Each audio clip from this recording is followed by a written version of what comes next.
Gurunam Ande Gurunam Sharanarvinde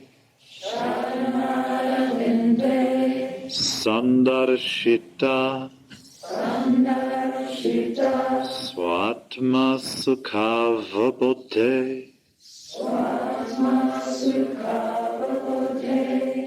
Nishrehase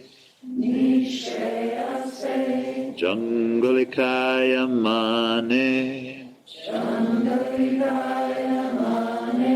Samsara Halla Halla Halla Halla Mohashantyai Abahu Purushakaram Shankachakrasi Dharinam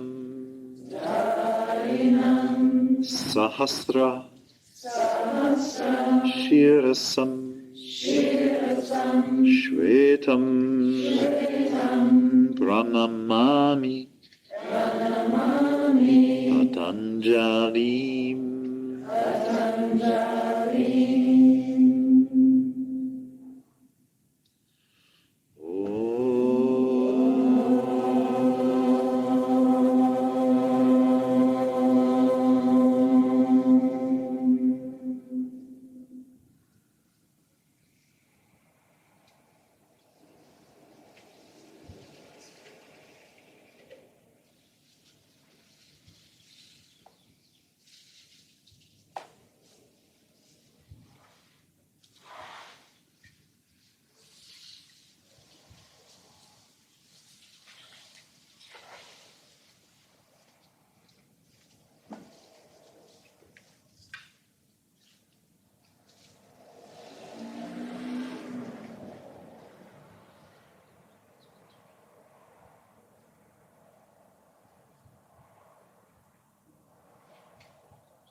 So an aspect of our yoga practice is that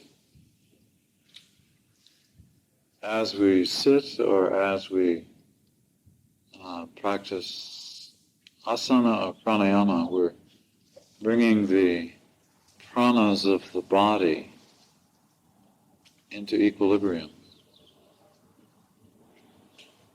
So they actually tend to become very still.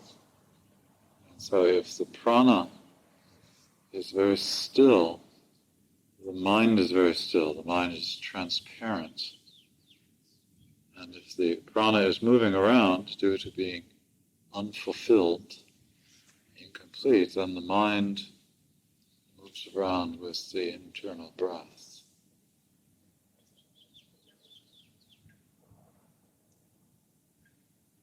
So we're simply observing. The question, can you observe prana?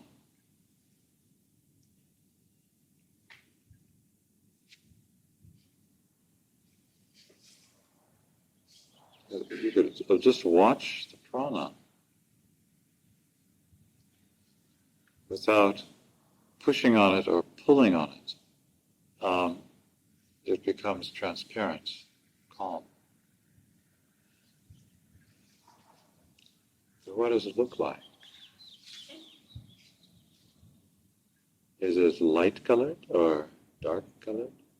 Is it red or blue or green? Bright? Does it have a face? I'm just asking.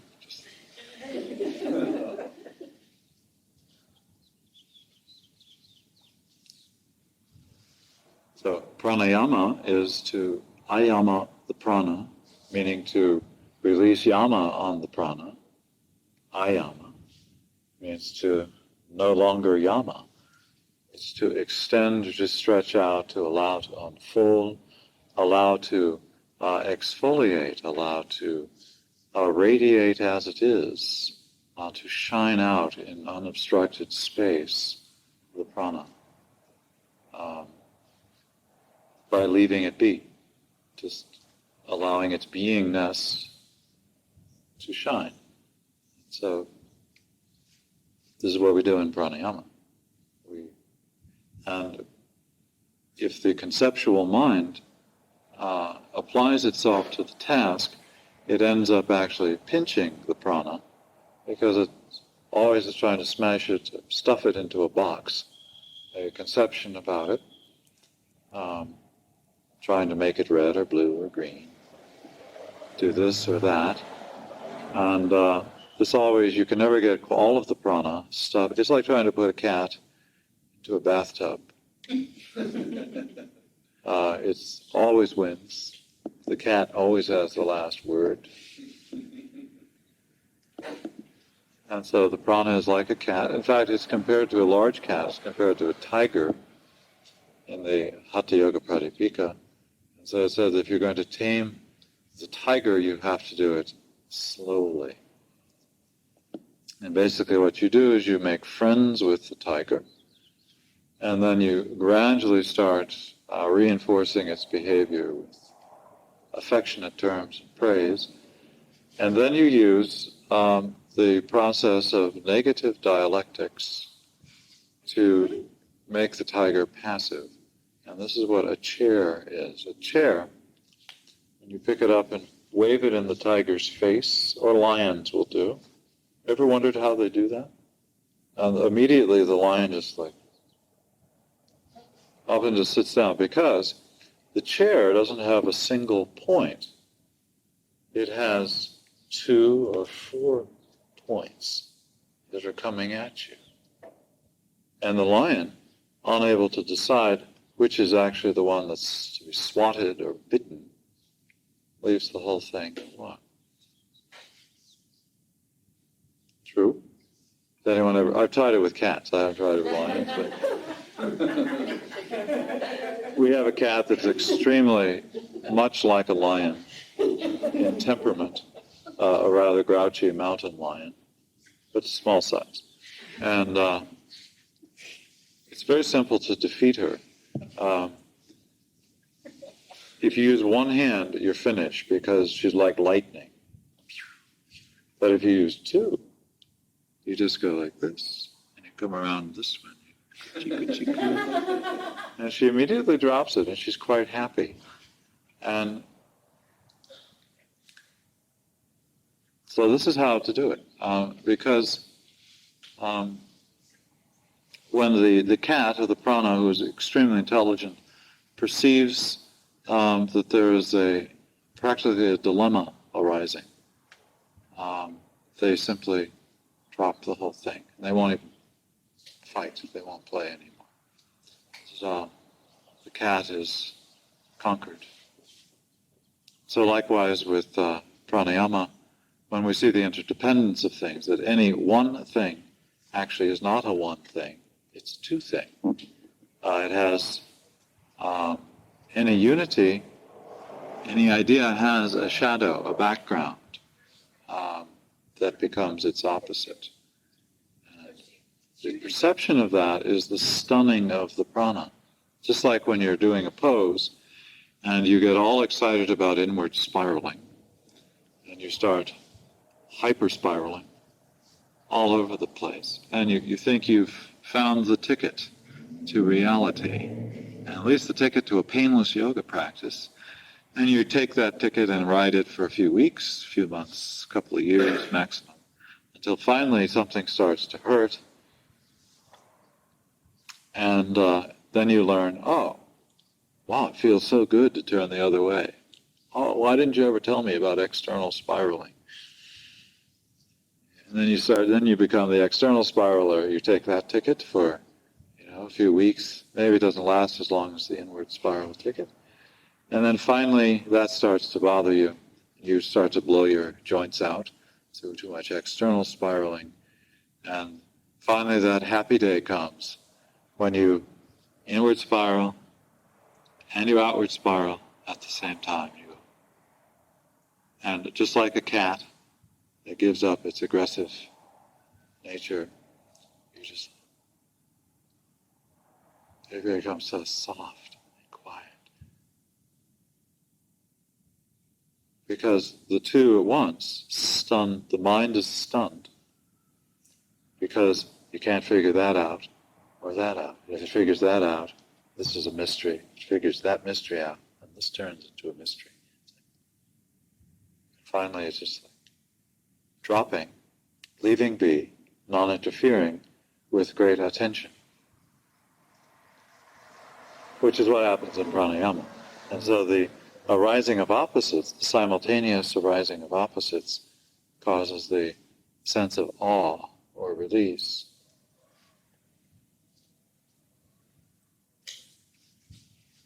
And the prana no longer being fudged with, messed with, manipulated. Prana is very smart. It knows if you want something out of it. Even if you're being really nice, it knows that you want something. You can tell it reads your heart really well, since it happens to be flowing right through the middle of it. It knows. But finally, when there's the tongue becomes quiet, nirodha is non-interference. The ears open, it's just pure leaving it be. The great gesture of respect, of affection. Then the prana is calm. And everything that appears in the prana, actually the prana, it has a surface that is perceptible, and the surface is vibration, as form. So it could be sensation, feeling, form, thoughts, consciousness. All of these are variations on prana. They also are transparent because there's no manipulation of them if there's no manipulation of the prana.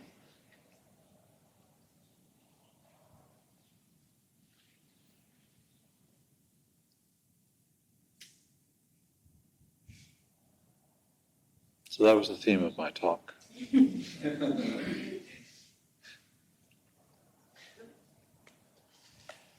So you can see prana kind of. Prana is a theory. Yeah, it's like, who knows if there's prana? It's a good theory. But it's an interesting theory, and the theory is designed because you got to drop the theory of prana. Perhaps it's most offended by theories about it. Because the pretense of understanding the entire thing is rather silly, but as humans we can't help it. We want to understand desperately. And so the theory of prana is that it's really the nature of things. It's the substratum of perception and thought.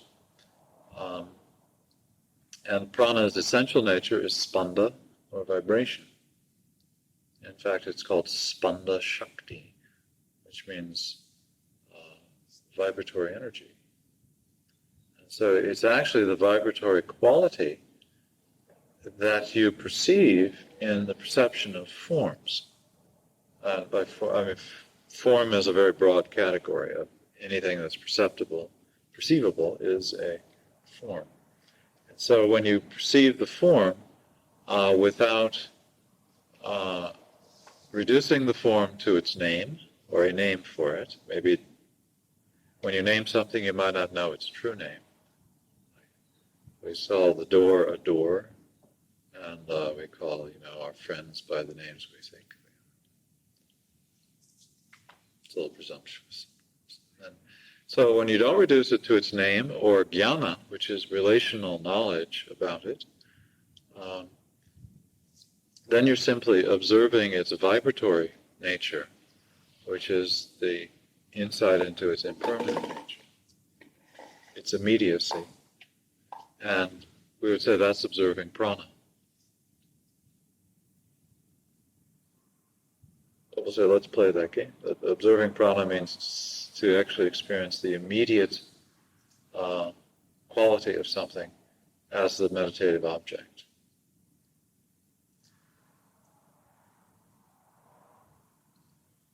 And so in terms of sensation and feeling, this is called, more traditionally, perceiving the tanmatra of something. Tanmatra means, or tat means that, and matra means measure of, and it means actually translated best as thatness, which is actually come from the Zen Buddhist translations. Thatness of something, or the suchness of something. So tanmatra means, it's actually translated usually as sense potential, and it's considered to be the field of potential other than the form that arises in the field. And so when one actually sees the forms that arise without pushing them or pulling them, you're actually aware of the field or the potential of the senses. And this is called the subtle senses. And so the tanmatras actually capture the mind in meditation. And this is based on the Sankhya system, where tanmatras are the subtle sense potentials that give rise eventually to sensation, or specific sensations, feelings. But the meditator observes sensation and feeling in such a way that they have no particular attachment to particular sensations and feelings. They're just letting them arise as they are, as best they can. And so they start to awaken the tanmatras, and the tanmatras actually capture the attention of the meditator. So the chant I did at the end of class, probably didn't hear it, you're around. There's a lot of namahas. Yeah, that's this filler. Okay. Om. The name of who? I couldn't even Right, get that's the question. Who are we talking about? That I haven't. Who are you thinking about? I don't know. You don't know? You. But one of them, it's about a goddess, and she holds 5 arrows, and these are arrows made of flowers. These are the same arrows that Kamadev, or Cupid, holds in Indian mythology. And these arrows are used to pierce the hearts of unsuspecting yogins and yoginis. And so when you're hit by one of these flowered arrows, then you're toast. Because it goes, and you actually start to see, or you actually start to hear, or feel, or touch, or taste, or smell, as if you'd never had before. And the mind is just like focused, pinned, effortlessly on whatever particular arises out of the tanmatra, or the arrow, of the sense potentials.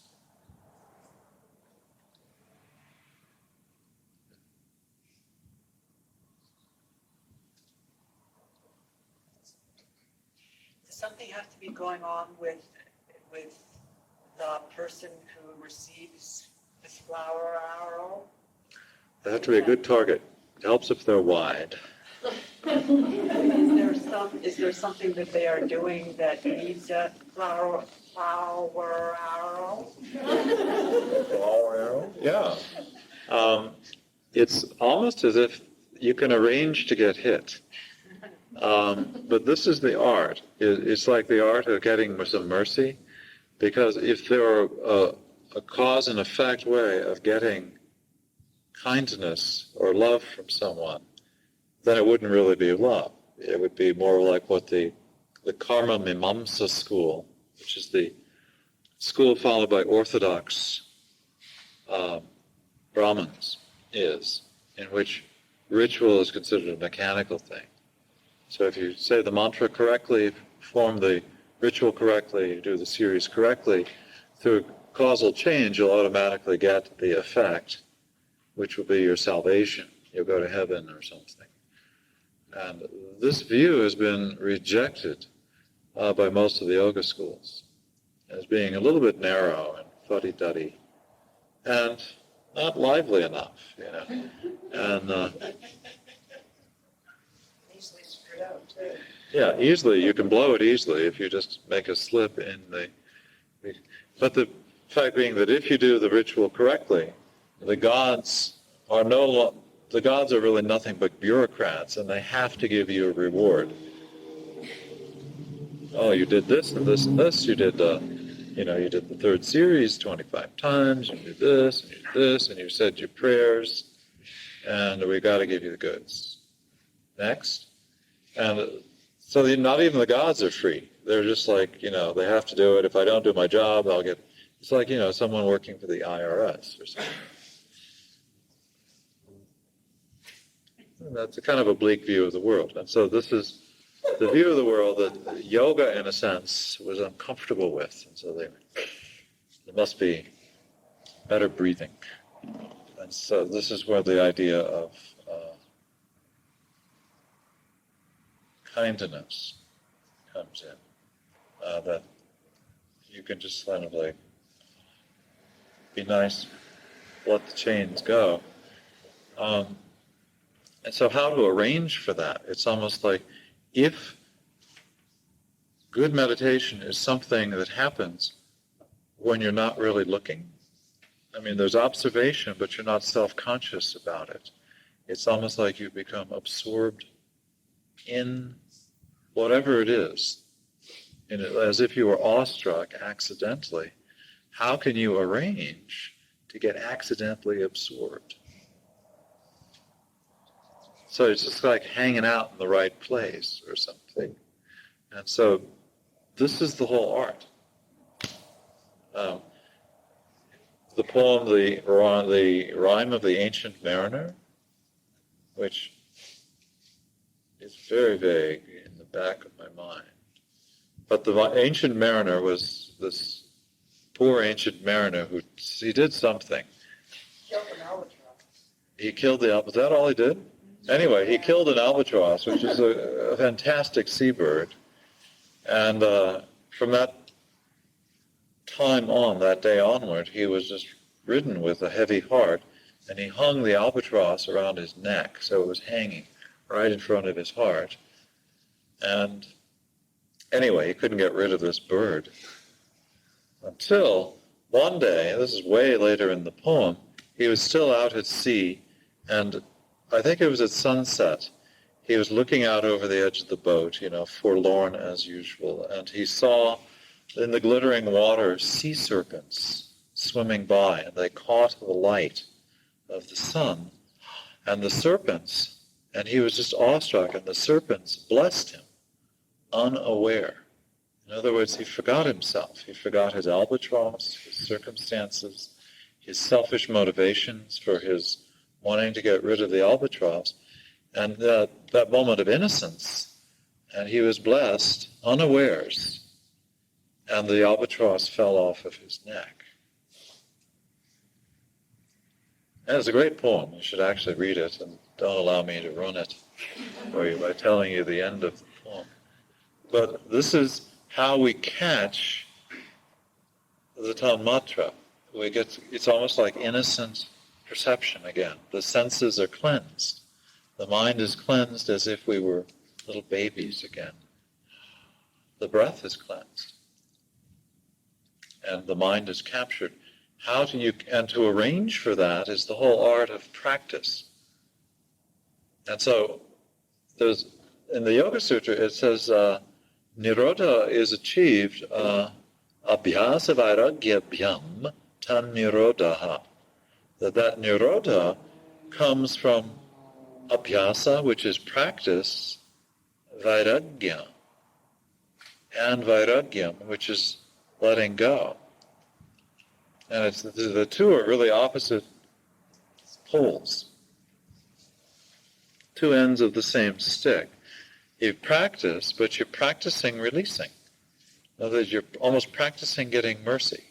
And you're practicing like dropping the self-consciousness, the mismotivations for practice. I want to get free. I want this. Me, I. It's all about me and mine and I. And the whole thing, yoga, is like when those are forgotten, then there's nobody there, and there's this absorption into just the beauty of what is. And that's the great blessing. I don't know. How do you arrange for that? And so it's almost the practice of releasing. And so as you're practicing, it's the observation of the practice. Here I am putting down my sticky mat, which is 10 inches longer than anybody else's sticky mat. Yeah, it's better. It's stickier. And here I am doing my poses. Nice. Me. It's disgusting. You get sick of it, after a while. You get nauseated by me. Because that's 99% of my mental energy of the day. Me. Better be nice to others. I'll help them out because of me. It's gross. It's disgusting. It's the albatross. Yeah. How do you get rid of it? And the more you try to get rid of it, who's trying to get rid of it? I'm trying to get rid of me. And I get all caught up in this pathetic knot. Yeah, I don't know about that. I was wondering about observing prana and asanas compared to doing pranayama. Same. Except, because in pranayama you're doing an asana, but you're doing an asana that we're close to doing well. The technique is similar, because you're really just observing sensation and feeling patterns. But it's just refined because you're in an easy pose, like just sitting there, or perhaps lying back on bolsters for a baby pranayama. And so I would, as soon as you can get somebody to show you, take up a pleasant, simple pranayama practice. As soon as you can sit relatively straight and you have some stira and some sukha in the pose, just start toying. Because you're breathing anyway. I mean, you don't need a license to breathe. You have a certificate to breathe. Let me see it. Okay. And so you might as well be doing pranayama, since you're drawing the breath. You just draw the breath with fine attention. That's pranayama. And then hold it a little bit. You might not have a license for 45-second retention, but you can probably get away with 15 seconds with no license. And it becomes delightful. And it helps the poses out so much, because you just get more and more sensitive to how you feel inside. And then you don't worry so much about, the achievement of the poses, because what's the pose for anyway? To get Richard's approval. Yeah, he can't even approve of himself, Still battling his cat at home. Because the idea of getting like Richard's approval is as absurd of like, I'm going to follow this ritual and I'll get Indras and Brihaspatis and the different Vedic gods' approval, and they have to mechanically give me the reward, which is either money or heaven or credit card, or new body, health. It's always like, has nothing to do with them. It's just like, even with the teacher or the guru, you're going to like, give me some. Give me some knowledge, give me this, give me that, give me.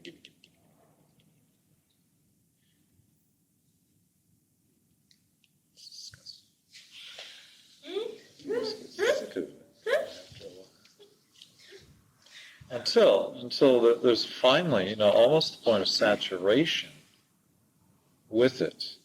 And automatically the mind even starts to, as it observes the principle of ego, asmita, you always feel like whenever there is an I, or a theory of unity, there's always like something that's left out of it, an opposite. And it's just almost like you start to feel the interdependence. And this creates that feeling. You feel it.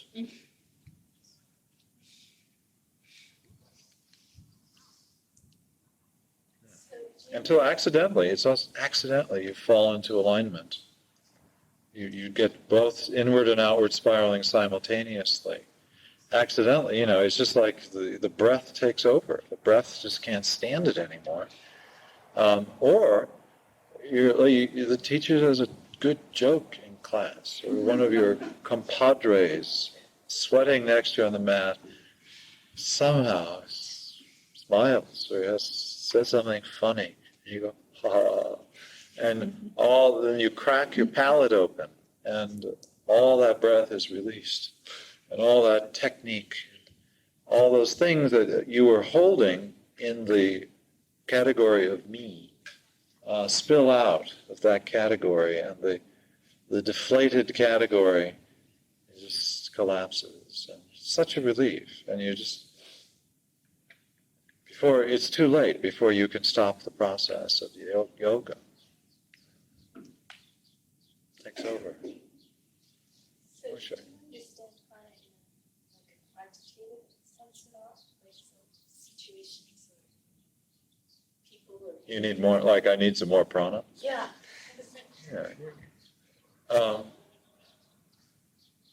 Yeah, like when prana is yammed or constricted, there's definitely a lack of vibrance, lack of vitality, lack of energy, lack of attention, because attention and prana go together. And so you could say, you can use the term in the sense of breathe into your knee. And doing that, you go like, I wonder what that means. You start going. And it's actually impossible to breathe into your knee, but you can try. And in trying, what you end up doing is you relax the body, and you can imagine anything you like, like mandalas on your knee. You can feel them. You make imaginary circuitry. And what it ends up doing is you end up paying attention to your knee. And you start to notice throbs and things, or maybe a piece of cartilage sticking out of your skin. Who knows? And that's giving prana to the knee, and it gives attention, and therefore it gives vitality to the knee. So it's a useful term in that way. Give attention to somebody else. Give them a little juice, yeah. Yeah, you give them prana.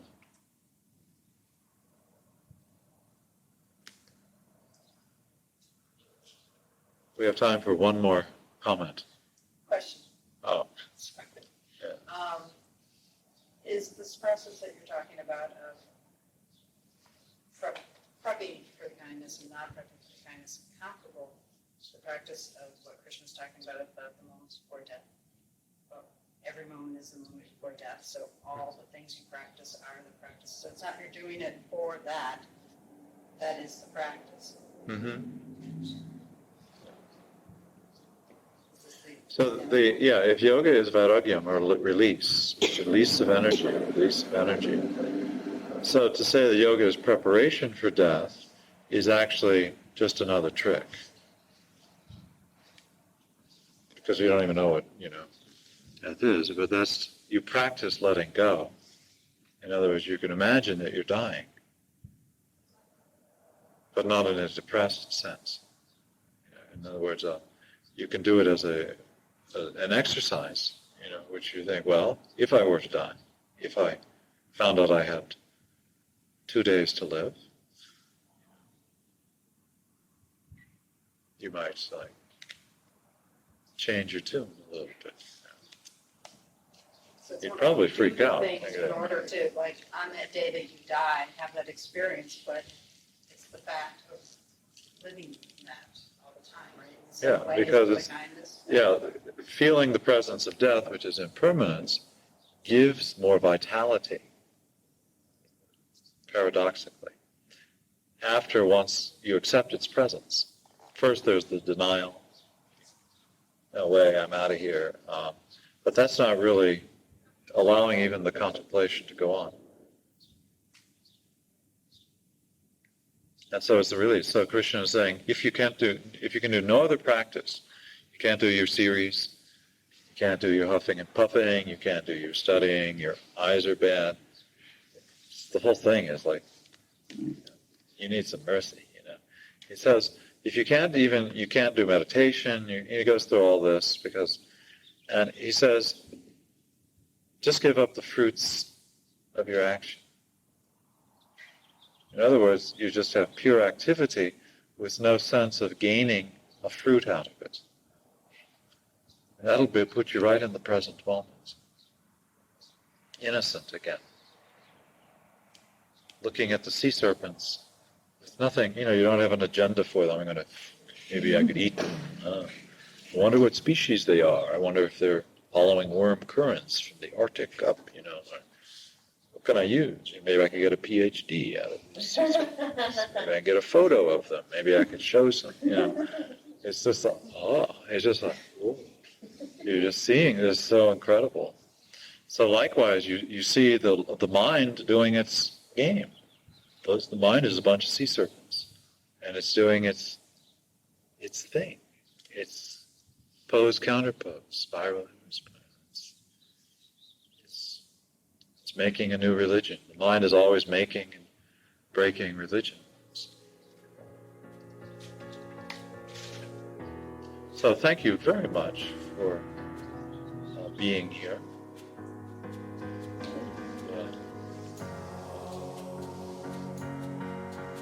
Please continue abhyasa and vairagya.